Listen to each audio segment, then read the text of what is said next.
Hey, my name is Chad.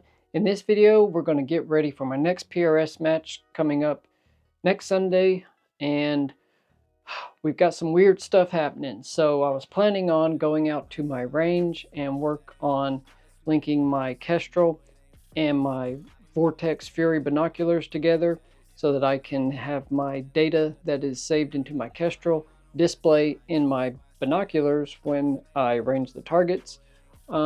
But it ended up raining all day yesterday, most of this morning.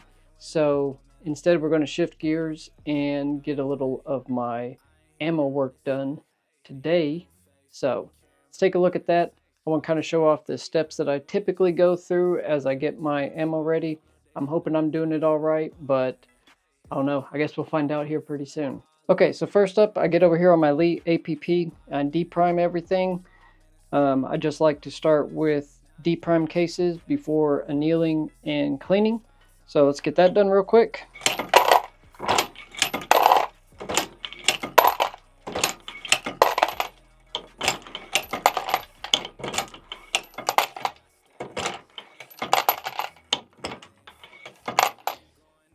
Okay, so now I've got all my brass deprimed from the last match, and you know, they're not too awful dirty, but we're still going to get them cleaned up. But before that, we have one other step. So after we get our cases deprimed, what I typically do is go ahead and anneal right now. And what I'll do is dump them into the case feeder here and then let it run through auto on its own. And after that, then I'll put a cleaning on it. Sometimes when it anneals, it'll do a little burn on the neck and just make a little soot there. So I like to do this step before cleaning and then moving on to the next steps. So here we go. And here we go. Okay, we're going to start from the beginning.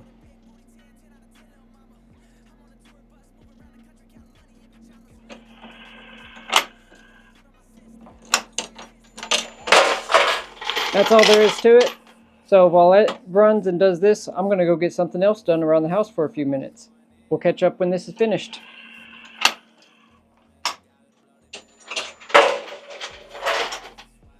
Okay, so now we've got our annealing done. So I got my cases all annealed up here at the necks. And, you know, there's a little bit of, carbon there at the necks and a little bit in the primer pockets. But, you know, overall, they're pretty clean. So what I'm going to do is dump in these cases, but also I've got about 350, 360-ish, maybe 370. I tried counting them out exact on these 9mm cases, and I got off a few times, so I may have, instead of 350, it's probably more like 360 or 370. But I want to try and use a timer and dump these into my rice tumbling method and go back and finish doing my dishes and get ready to mow the yard. And we'll look at them then and see how they look after however much time that takes. And then after I mow the yard, we'll come take another look again. I want to try and show a better representation of the rice method, because usually I just let them run overnight because I don't have anything else I need to do with them at that time. But now I want to try and stop it at different intervals and take a look at the cases and see how they look, you know, before, during, and then after at different time frames, and we'll see how that looks with the rice tumbling method. Okay, so let's take a look at what they look like before.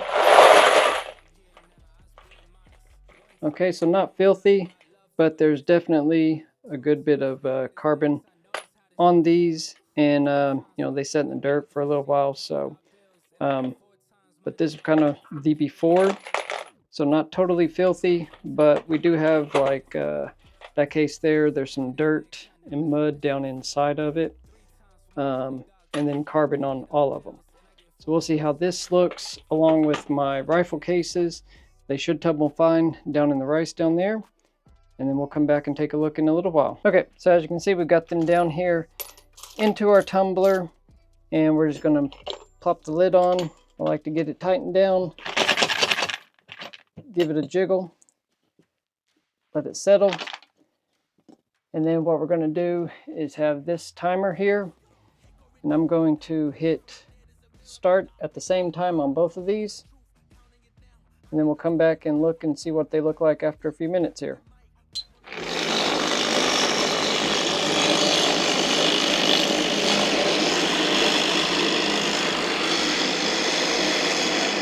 Okay, back from doing a few things. So we are at 36 minutes here. Get on the switch. Okay, so that got us at 36 minutes and 38 seconds.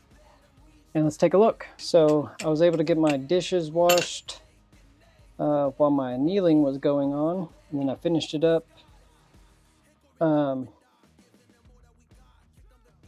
While this was going, got my mower out, and we're about to get into mowing the yard, which it's very, very wet still.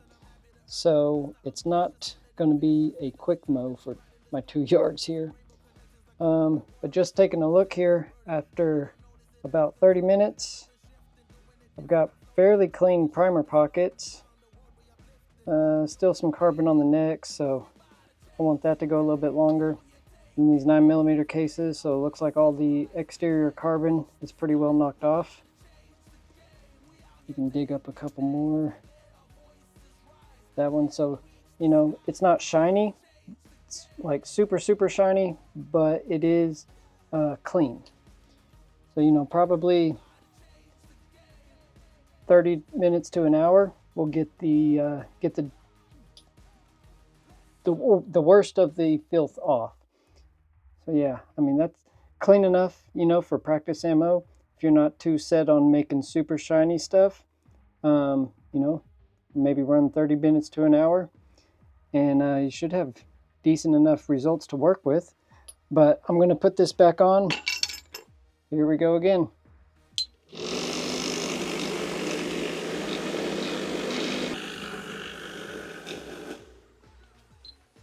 Okay. So just got done mowing, took a little longer, cleaned up a little bit. Anyways, we are now at 3 hours and 2 minutes. So let's take a look and see how they look now. I gotta admit, I'm rather tired, and it's pushing 9 o'clock here.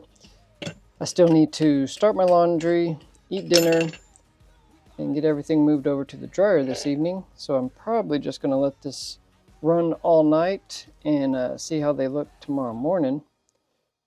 But let's see, so some of these 9mm, they're actually getting a really solid shine on them there. Insides look pretty well cleaned out. So, you know, overnight, probably not a necessary thing. I'm going to say 3 hours will get a really good job on them. Some that I've cleaned before that are on the overnight, and then over here for 3 hours. So, you know, maybe it gets a little more cleaned off of there, but I mean, not much. So that's more than usable. Plenty good there. Let's check the rifle brass. So primer pocket's pretty good. Still got a little bit of buildup there at the neck. So,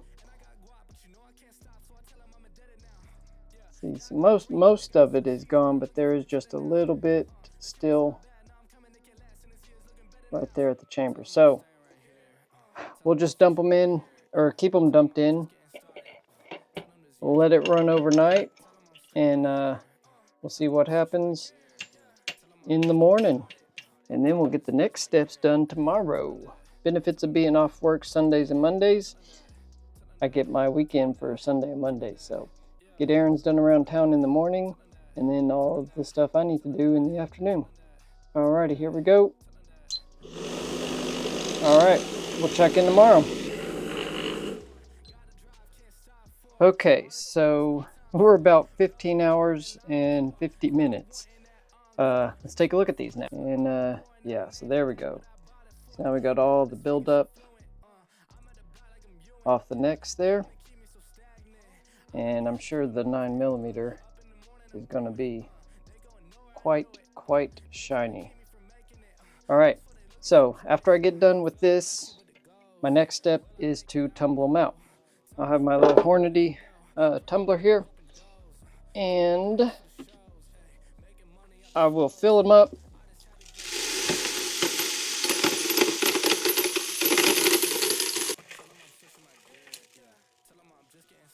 Alrighty. Whew. Should have dropped a couple little pieces of dryer sheet down in there. Alright, so what I like to do is give this a couple of initial spins.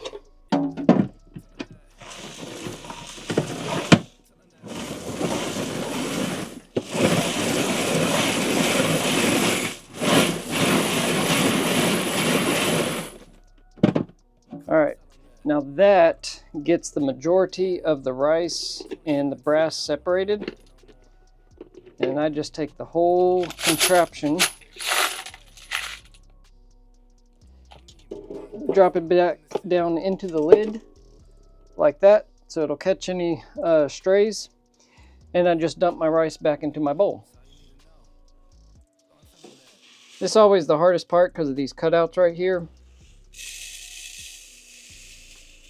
You'll try to pour the rice out of that hole, and then it misses the bucket.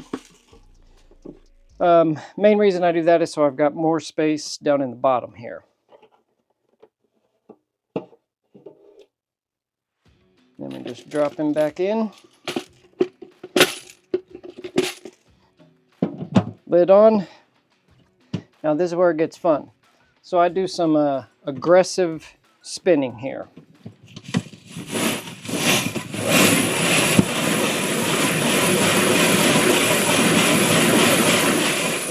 I have found the best way to get all the rice out is to get it at a point where the centrifugal force will actually spin entirely without tumbling the brass, and then slow down just a little bit. So I'll show you that.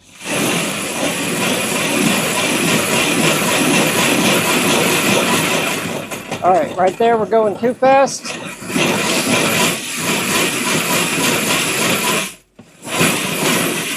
Reverse it.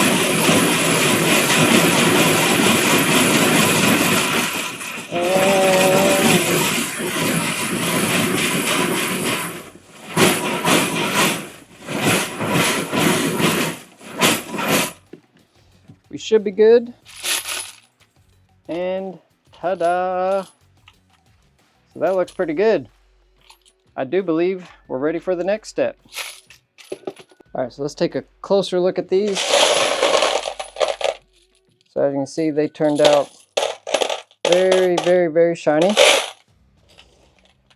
And all of these guys look pretty good, at least plenty good for running a PRS match. So next up, we're going to lube these and get onto it. But for comparison's sake, so 15 hours, I mean, that's plenty long. Like I said, this is a job that I just let run because, I mean, I got to sleep. I might as well let something get accomplished while I do that. But I would say for most applications, you know, probably hour and a half, 2 hours, probably get it pretty well done. At 3 hours, these look quite well, especially for pistol. For my rifle brass, I'd probably want to let it run a little bit longer. Okay, so the next major step we're going to do is I'm going to get all these necks lubed and ready to resize.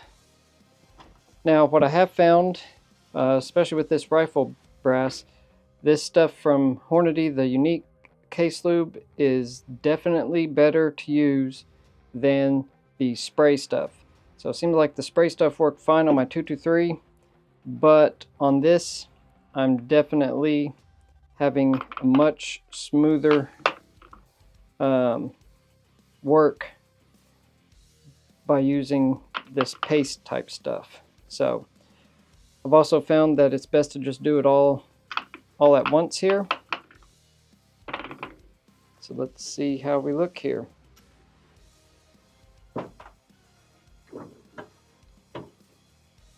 So I'm going to double check, like my first one maybe 2, just to verify that everything is set properly. And boom, back to 0. So I've got it set, you know, typical about 2 thousandths bump. And now I'll just run through the rest of these and get them all sized, and we'll be in good shape. But once I get to this step, it's all pretty smooth sailing from here. It's all the prep work of getting things, you know, set up, cleaned, annealed, and that takes a little bit of time. All right, now that we've run them all through the sizing die, easiest way to get them clean, just dump them back in the rice. I should have done those one at a time instead of letting them plop like that.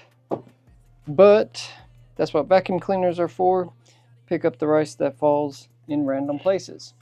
So we're just going to lid back on, and then I'm going to let this run while I go and get a few other things done. And then we'll come back and get them primed up and ready to go for the next steps. All right, okay, we're going to take a quick practice run and see if I got kind of the basics down.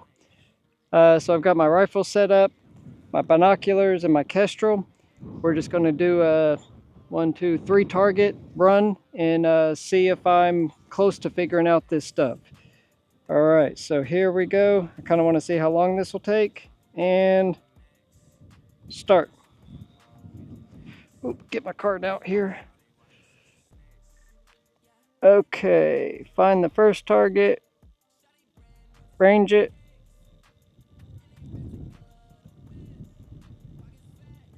2.3.2.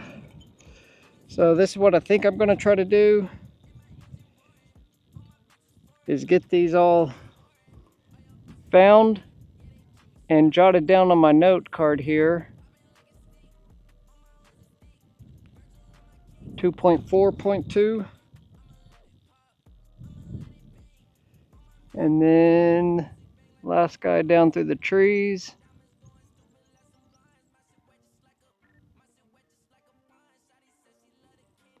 4.5 and 0.3. Okay, so then we're going to jump up and see if we can make this actually work. So 1, 2. Okay, here we go. And there he is.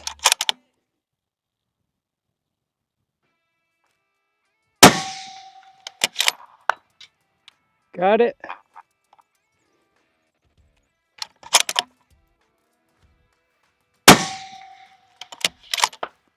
Got him.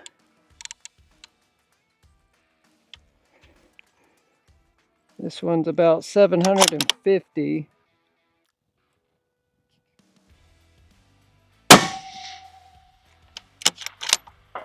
Got him. Okay, and that took, see, 1:50, but that was only 3 targets. These stages should be 5 targets, but that's kind of how it's going to work. They'll call time. We got to range the targets, get our info written down or on our armband, and then get on the rifle and engage them. So we'll see how this goes. Okay, we are back from out at my range. I should have cut in the footage, so I wanted to see if I could go through the process. My Kestrel to Bino linking was going to work. It actually looks like it does. I did a few test runs before I turned the camera on and got 6 hits. Turned the camera on, got 3 more hits. So, I mean, that's really all that matters in this. So if I'm getting hits all the way out in varying wind conditions, I'm going to say that the numbers that I'm getting are accurate, but let's take a look at something else that I have for a backup just in case that doesn't work. I got this thing here. It is an armband, and the idea of this is it's going to go here on my arm, and I will be able to have a hard data copy. I'll probably write out on 3x5 cards. I also got a couple of these different cards from a couple manufacturers, and pretty much this one's blank. I can fill in what I need to. It's already on a good like heavy card stock, and then this one's pre-filled with distances.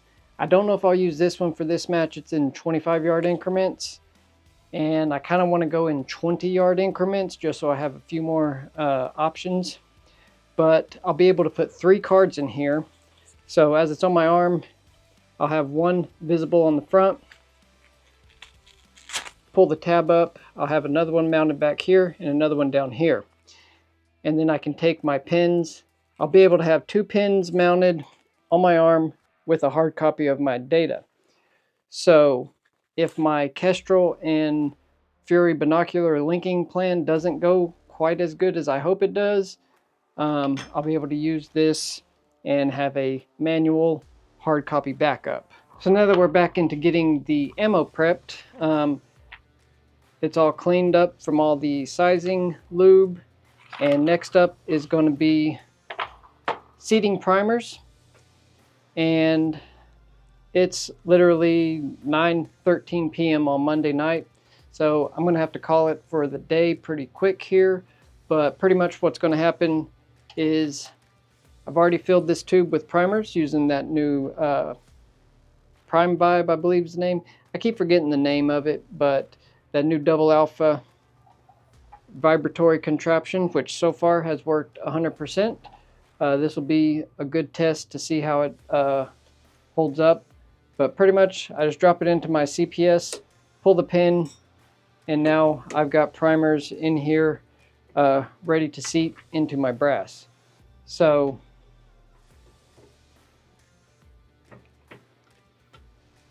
just like that, I will get these seated with a primer. I will plop them down here into this other case, or shell holder, and I'm going to use this when I load with my powder, because I can put the funnel on here, and this is actually locked in, so the cases don't move around, they don't wiggle, and this will allow me to fill powder quicker. I can move the funnel around a little faster. So this lockdown loading block from EP Integrations is pretty awesome. I really like it for loading powder. Keeps everything locked and secure. Super great. So then I've got powder after the primers, and then seat the bullets. So, you know, a couple of little steps. Those really don't take too long. I'll work on those in the evenings throughout the rest of this week. But let's take a look at one more thing that I like to do to get ready for this. Okay, so as you can see here, this is the Creedmoor sorting tray. And I have found that something that's kind of consistent is that bullets in their base to ogive measurements are not actually 100% consistent, even on so-called match ammunition. So this batch number gave me this kind of a range, and that one was the most. That's what I used on the last batch. Now I'm working through, I believe, the 95s. That was the next biggest box. So what I do, I've got this on here to measure my ogive measurements. So I'll take every round here, measure them real quick, and then that will tell me which tub they need to go to. I try to get them to within 1,000ths of my number here. So that one's 94.5. It'll go in the 95s. If I get anything like 2.5 to 3.5, it'll go in the 93s. That one's 96. We'll put him over in the 97s.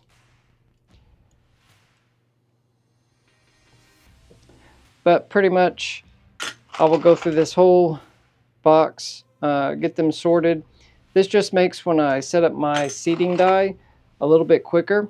If I know all the ones that I am seating at once are all in the same overall ogive to base measurement, I don't have to adjust my seating die near as much. So that's one other thing I like to do. A lot of steps to this, but so far the ammo that I have been making for my rifle has been doing a really good job at hitting the targets. So I don't want to go around and like change anything up too drastically. You know, when you find something that works, keep at it. and don't go changing stuff just for the sake of changing it. I'm starting to find consistency is very much the king of this game. So the more consistent you can make everything, the easier it is in the long run. So there's a 93. So anyways, I'll do that, go through this whole bag, get them all sorted into the trays, and then when I go to seat, I'll just go for one tray, whichever one's the biggest, go through all of those, and then like say my 93s end up being the next biggest, I'll tweak my seating die down 2 thousandths and run through that whole tub, and then, you know, go to the next one. Well, that's a little bit of what I do when I'm trying to get ready for a match. If you like kind of following along and seeing what some of the steps that I go through are, I'd really appreciate it if you would like this video. Make sure you give it a thumbs up down there. Also, while you're down there, make sure you're subscribed. It doesn't take anything to do, and I really appreciate it, and it helps me grow my little channel here.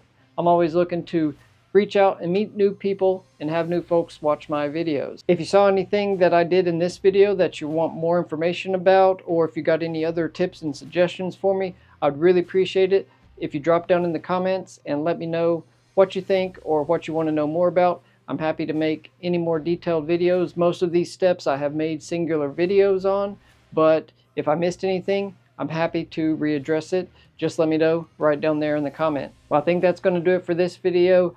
Thank you for watching me as I get a little of my prep work done, getting ready for this upcoming match. I hope you enjoyed seeing a little bit of what I do as I'm getting ready. I've got a few steps left to finish up. We'll get that done in the next couple of evenings after work, but I will be ready for this upcoming match, and fingers crossed, I hope I do at least decently well. I want to finish in the top half, so make sure you stay tuned for next week, and I'll let you know how I did in that match. Once again, I really appreciate all you guys that watch my videos. Thank you so very much. I really do hope you have a great rest of your day and a wonderful weekend, and we'll see you on the next one. Bye.